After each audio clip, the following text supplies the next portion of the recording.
Selamat pagi, siang, sore, dan malam, Ibu Silvi. Pada kesempatan kali ini, kita akan membahas mengenai PSAK 221 yang membahas pengaruh perubahan kurs valuta asing. Sebelum itu, kita akan memperkenalkan diri terlebih dahulu. Saya Jimmy Febriani dengan NIM 202350048. Nama saya Rinaldi Giovanni dengan NIM 2023-1524. Nama saya Angela Malensa dengan NIM 2023-50119. Nama saya Lanjing Fasabila dengan NIM 2023-50316. Saya Kala Tahira Biori dengan NIM 2021-549.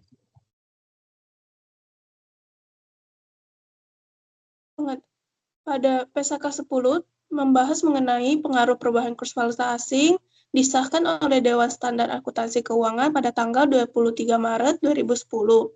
Perubahan penomoran dari PSAK 10 menjadi PSAK 221 disahkan pada 12 Desember 2022 dan berlaku efektif pada 1 Januari 2024.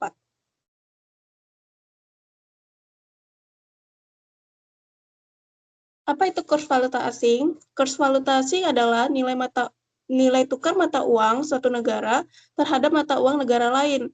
Ini adalah perbandingan harga antara dua mata uang yang berbeda.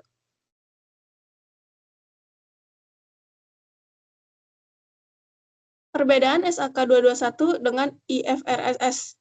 Yang pertama, SIC 7 yang membahas mengenai pengenalan euro tidak diadopsi karena tidak relevan. Yang kedua, ada penyesuaian terkait laporan keuangan tersendiri yang mengacu pada PSAK 4. Yang ketiga, terdapat penambahan kalimat bahwa mata uang penyajian di Indonesia umumnya adalah rupiah untuk menyesuaikan dengan konteks nasional. Yang keempat, beberapa paragraf dalam IAS 21 mengenai tanggal efektif dan ketentuan transisi tidak diadopsi karena dianggap tidak relevan. Nah, yang kelima, PSAK 221 menambahkan paragraf khusus 60A dan 60B mengenai kapitalisasi, kerugian selisih kurs, dan tanggal efektif penyesuaian yang tidak terdapat di IAS 21. Paragraf terakhir IAS 21 tentang penarikan standar lama, paragraf 62, juga tidak diadopsi.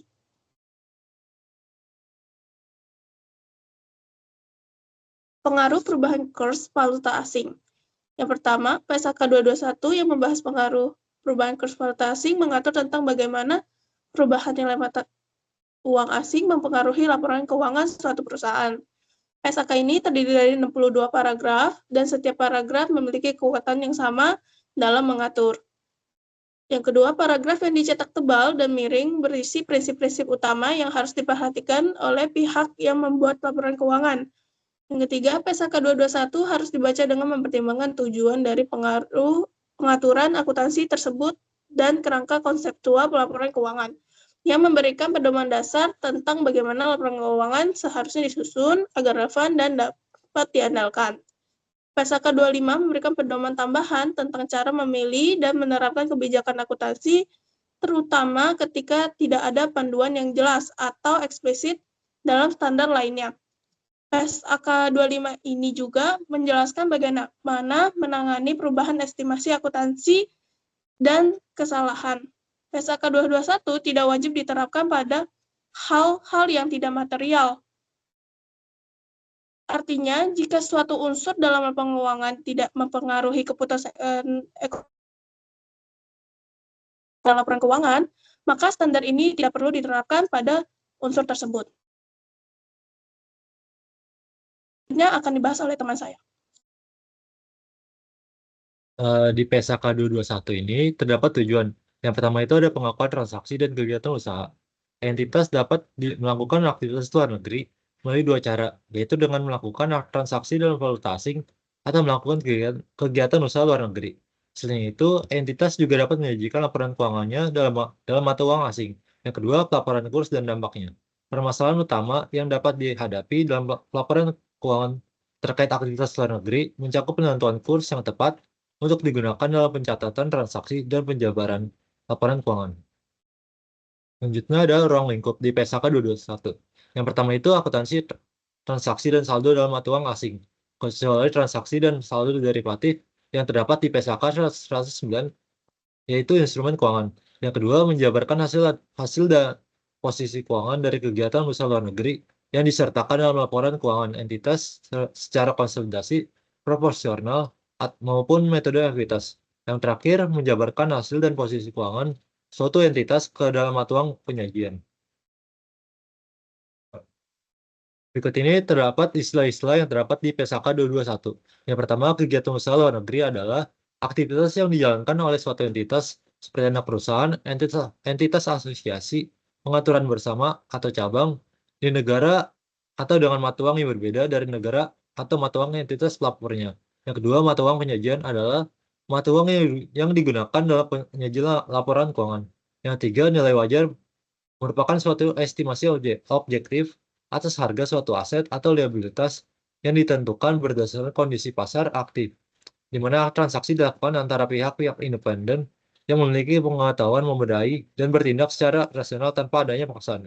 Yang keempat, selisih kurs. Selisih kurs adalah perbedaan nilai yang timbul akibat konversi sejumlah tertentu dari satu mata uang ke mata uang yang lainnya, dengan menggunakan kurs yang berbeda yang biasanya terjadi karena fluktuasi nilai tukar selama periode waktu tertentu. Yang kelima, valuta asing. Valuta asing adalah mata uang selain mata uang fungsional yang digunakan oleh suatu entitas dalam pencatatan laporan keuangannya, dan biasanya timbul dari transaksi internasional atau kegiatan usaha lintas negara. Yang keenam, kurs. Kurs adalah rasio pertukaran antara dua mata uang yang menunjukkan nilai relatif suatu mata uang terhadap mata uang lainnya, dan digunakan sebagai dasar dalam transaksi keuangan lintas negara. Selanjutnya akan dibahas oleh teman saya.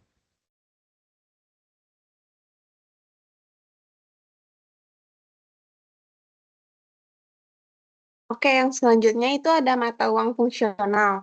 Nah, apa sih mata uang fungsional ini? Mata uang fungsional ini adalah mata uang pada lingkup ekonomi utama di mana entitas ini beroperasi. Lingkungan ekonomi utama di mana entitas beroperasi ini adalah lingkungan tersebut yang utamanya menghasilkan dan mengeluarkan kas. Selanjutnya, nah, ada faktor-faktornya nih. Yang pertama itu menentukan mata uang fungsional. Karena mata uang yang mempengaruhi harga jual barang dan jasa. Nah, mata uang ini seringkali disebut dengan mata uang untuk melakukan penjualan barang atau jasa. Yang kedua itu ada negara yang kekuatannya, persaingannya, dan peraturannya sebagian besar menentukan harga jual barang dan jasa entitas. Lalu, mata uang yang paling mempengaruhi biaya tenaga kerja, bahan baku, dan biaya lain dari pengadaan barang atau jasa. Nah, yang kedua ini ada faktor yang dapat memberi bukti mengenai mata uang fungsional. Bagian A, mata uang yang di mana dana dari aktivitas pendanaan yang dihasilkan. Bagian B, di mana mata uang penerimaan dari aktivitas operasi pada umumnya ditahan. Selanjutnya,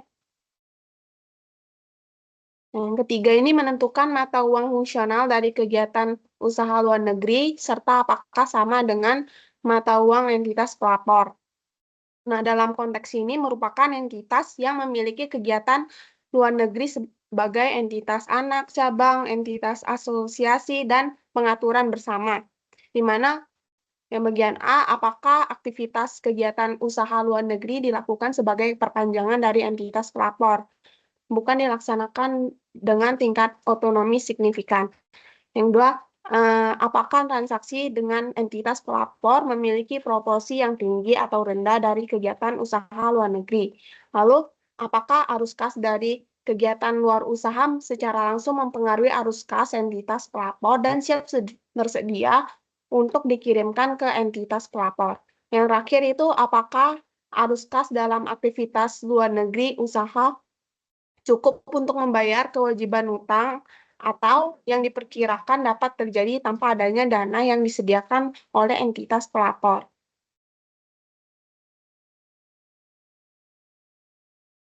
Nah, lalu ada poin-poin lainnya itu, jika indikator tersebut bercampur dan mata uang fungsional tidak jelas, maka manajemen menggunakan pertimbangan untuk menentukan mata uang fungsional yang paling tepat. Nah, ini menggunakan pendekatan indikator utama di paragraf 9 sebelum mempertimbangkan indikator paragraf 10 dan 1I. Nah, ini dibuat untuk memberikan tambahan bukti pendukung dalam menentukan mata uang fungsional. Nah, mata uang fungsional entitas mencerminkan transaksi, peristiwa, dan kondisi yang mendasari yang relevan.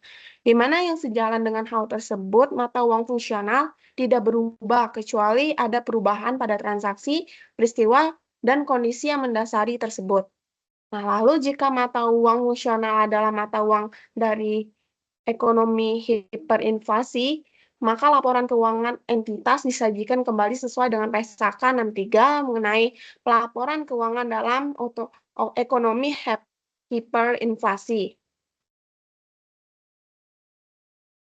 Lalu, nah, ada perubahan dalam mata uang fungsional, di mana apabila terdapat perubahan, entitas menerapkan prosedur penjabaran mata uang fungsional yang baru secara prospektif sejak tanggal perubahan. Mata uang fungsional dapat berubah hanya jika terdapat perubahan dalam transaksi, peristiwa, kondisi yang mendasari tersebut.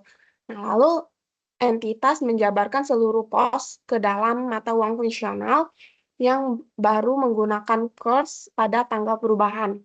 Hasil dari yang dijabarkan untuk pos non-moneter dianggap sebagai biaya historis. Lalu sebagai contohnya perubahan mata uang fungsional yang mempengaruhi harga jual barang dan jasa. Nah, lalu penggunaan mata uang penyajian selain mata uang fungsional. Di sini ada penjabarannya.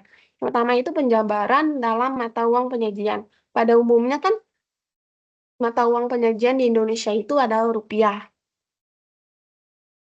Jika mata uang penyajian berbeda dengan mata uang fungsional entitas, maka entitas menjabarkan hasil dan posisi keuangannya ke dalam mata uang penyajian. Lalu,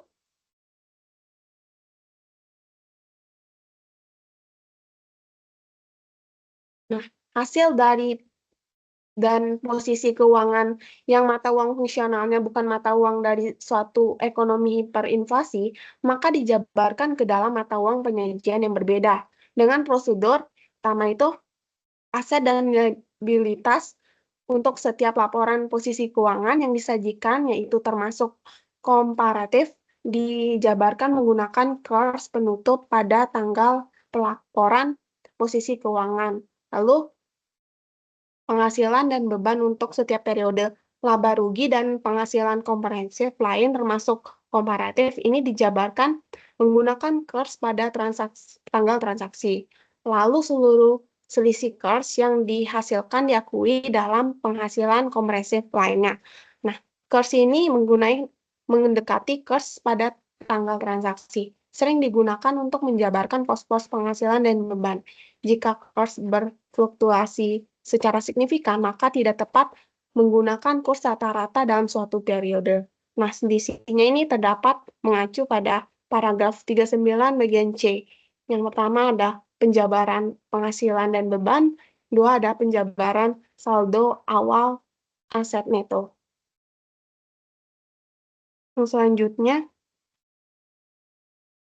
nah yang kedua, ini ada penjabaran kegiatan usaha luar negeri, di mana terdapat dalam paragraf 45 sampai 47 sebagai tambahan paragraf 38 sampai 43 diterapkan ketika hasil dan posisi keuangan kegiatan di luar usaha negeri dijabarkan ke dalam mata uang penyajian.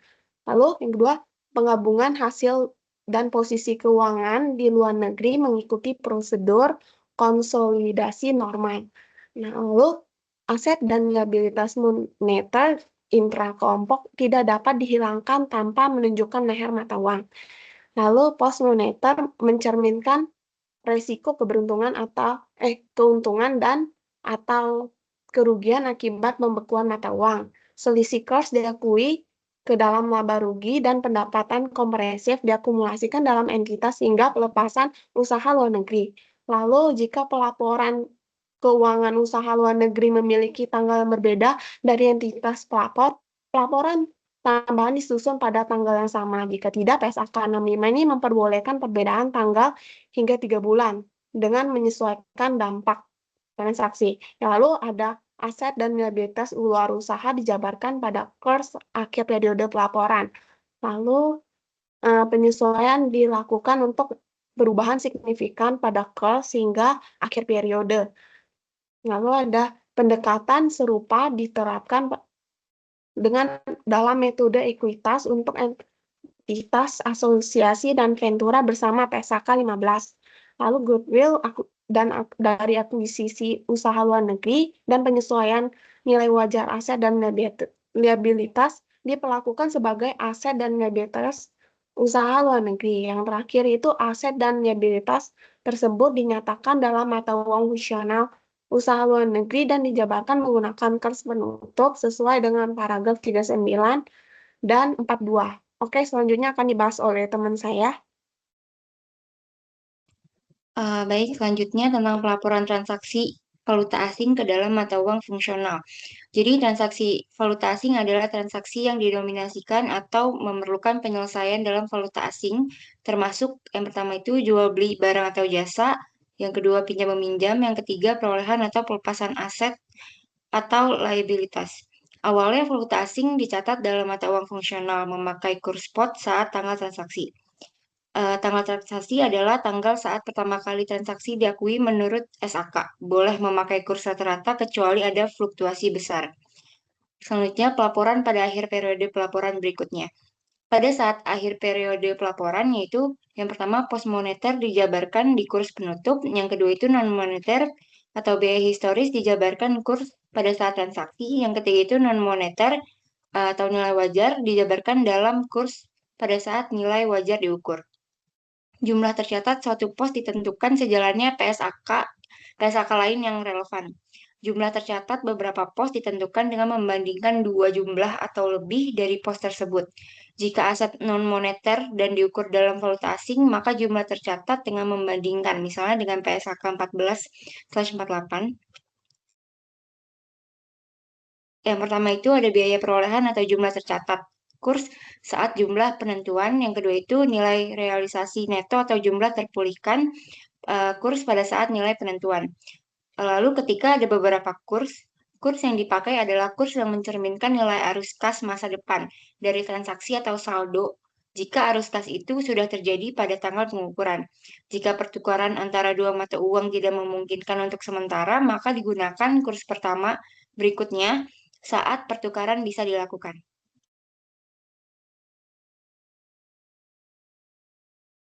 Selanjutnya ada pengakuan selisih kurs.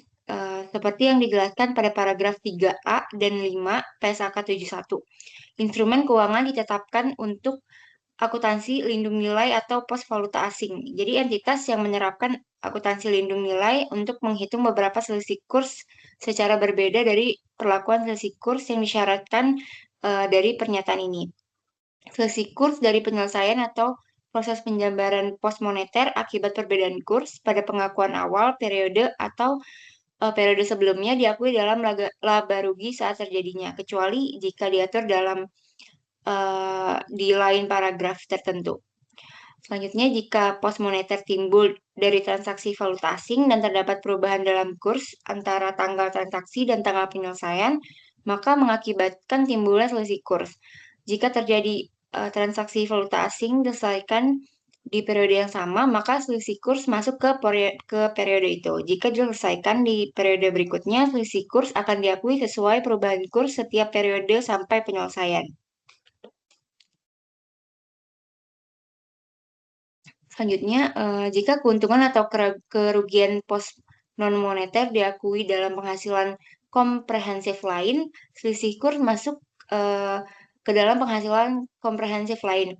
Jika keuntungan atau kerugian pos moneter diakui dalam laba rugi, maka selisih kurs juga masuk ke dalam laba rugi.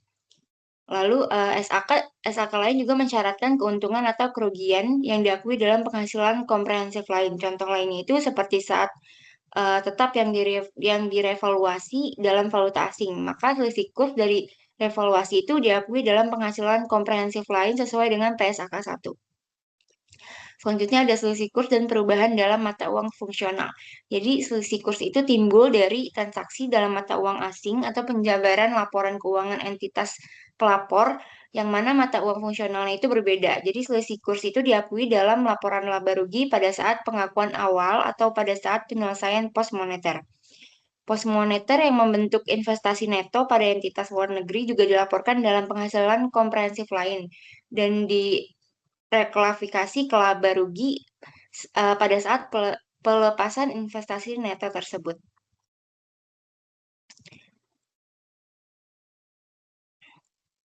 Lalu ada juga perubahan mata uang fungsional terjadi ketika terdapat perubahan signifikan dalam fakta dan kondisi yang mendasari mata uang fungsional entitas. Jika perubahan terjadi, entitas menetapkan prosedur penjabaran untuk mata uang fungsional yang baru secara prospektif sejak tanggal perubahan. Nah, jadi dampak perubahan mata uang fungsional diperlakukan secara prospektif dan entitas itu menjabarkan seluruh pos ke dalam mata uang fungsional ke dalam fungsional yang baru menggunakan kurs pada tanggal perubahan tersebut. Selisih kurs yang timbul dari penjabaran pos non-moneter diakui dalam penghasilan komprehensif lain. Selanjutnya ada pelepasan sebagian kegiatan usaha luar negeri. Dalam pelepasan kegiatan usaha luar negeri, jumlah kumulatif selisih kurs yang terkait dengan kegiatan usaha luar negeri tersebut yang diakui dalam penghasilannya komprehensif lain dan diakumulasi dalam komponen ekuitas yang terpisah, direklasifikasi dari ekuitas ke laba rugi untuk sebagai penyelesaian klasifikasi ketika keuntungan atau kerugian dari pelepasan kegiatan usaha luar negeri diakui dapat dilihat dari PSAK 1 yaitu penyajian laporan keuangan.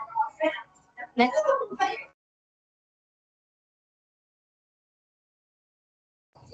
(48A) yaitu sebagai tambahan pelepasan seluruh kepentingan entitas pada kegiatan usaha luar negeri. Pelepasan parsial berikut ini dapat dicatat sebagai pelepasan yang pertama ketika pelepasan sebagian melibatkan hilangnya pengendalian pada entitas anak yang mencakup kegiatan usaha luar negeri, terlepas dari apakah entitas masih memiliki kepentingan non-pengendali pada entitas anak setelah pelepasan parsial. Yang kedua, ketika kepentingan yang masih dimiliki setelah pelepasan parsial atas kepentingan dalam pengaturan sama atau pelepasan parsial atas kepentingan dalam entitas asosiasi yang mencakup kegiatan operasi luar negeri merupakan aset keuangan yang mencakup kegiatan operasi luar negeri.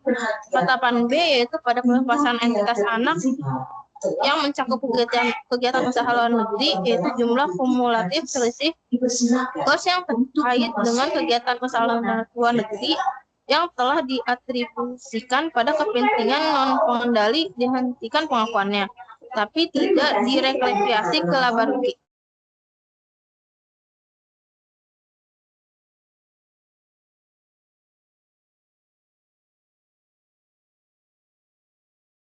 Lalu ada 48C yaitu dalam pelepasan sebagian dari entitas anak yang mencakup kegiatan usaha luar negeri.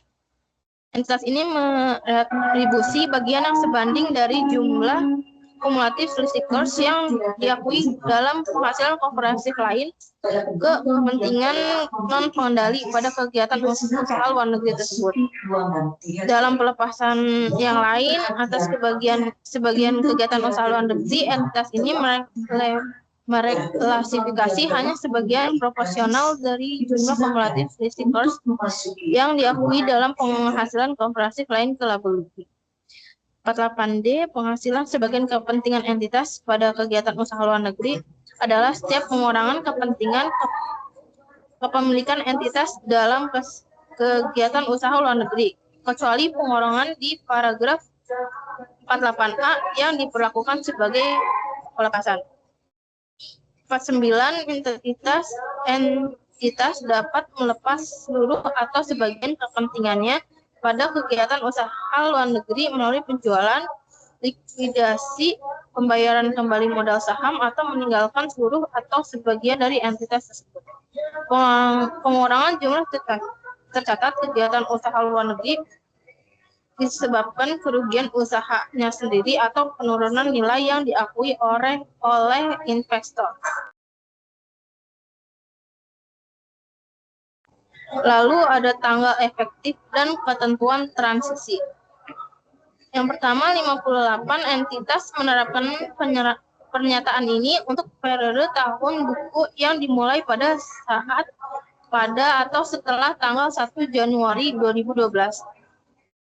Penetapan ini diperkenankan jika entitas menerapkan pernyataan ini untuk periode tahun buku yang dimulai sebelum tanggal 1 Januari 2012, maka fakta tersebut diungkapkan.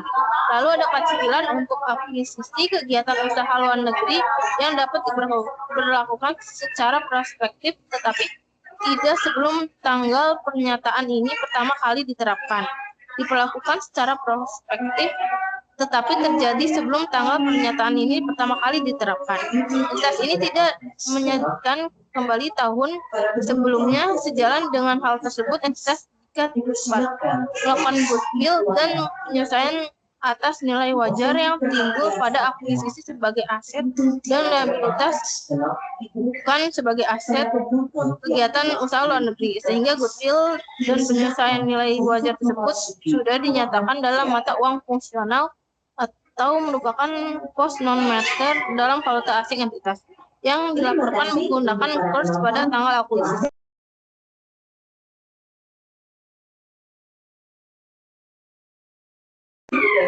Demikian presentasi yang dapat kami sampaikan. Terima kasih.